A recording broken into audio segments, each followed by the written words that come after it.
تحدث تشافي هرنانديز المدير الفني لفريق برشلونة في تصريحاته التي نشرتها صحيفة سبورت الإسبانية، وقال تشافي: كل شخص لديه خطة محددة، كل شخص لديه خطة لما يجب القيام به، ولكن هذه هي رياضة المحترفين، حيث الإصابات مثل ما رأينا فينيسيوس، وكذلك إصابات الرباط الصليبي في مدريد، مانشستر سيتي، مانشستر يونايتد، جميع فرق العالم.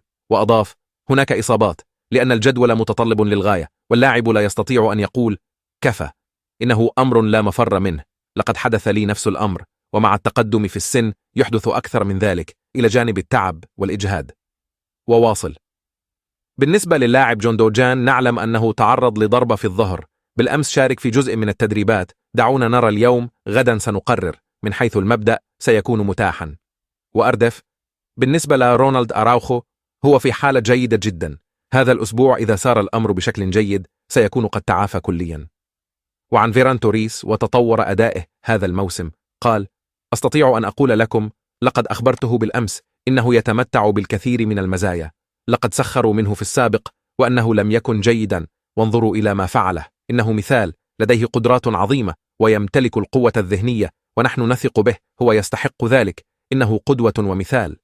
وفيما يتعلق باللاعب الصاعد لامين يامال قال تشافي: من المضحك أنك أخبرتني منذ 3 أيام أنني لا أستطيع أن أشركه كثيرا، والآن تقولون إنه يلعب كثيرا ويحتاج إلى الراحة.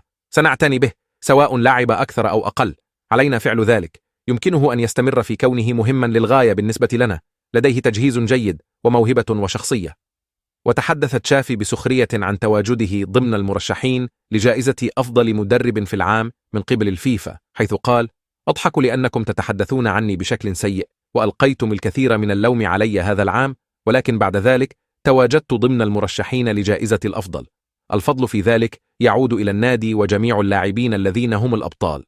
وتحدث تشافي كذلك عن المغربي عبد الصمد الزلزولي الذي انضم إلى ريال بيتيس في آخر يوم من الميركاتو الصيفي، حيث قال: لدينا خيار إعادة الشراء، لم نخسره بالكامل، لقد فقدناه بسبب قراره الشخصي، لقد أراد أن يلعب كل مباراة وكل دقيقة، ولا يمكننا ضمان ذلك.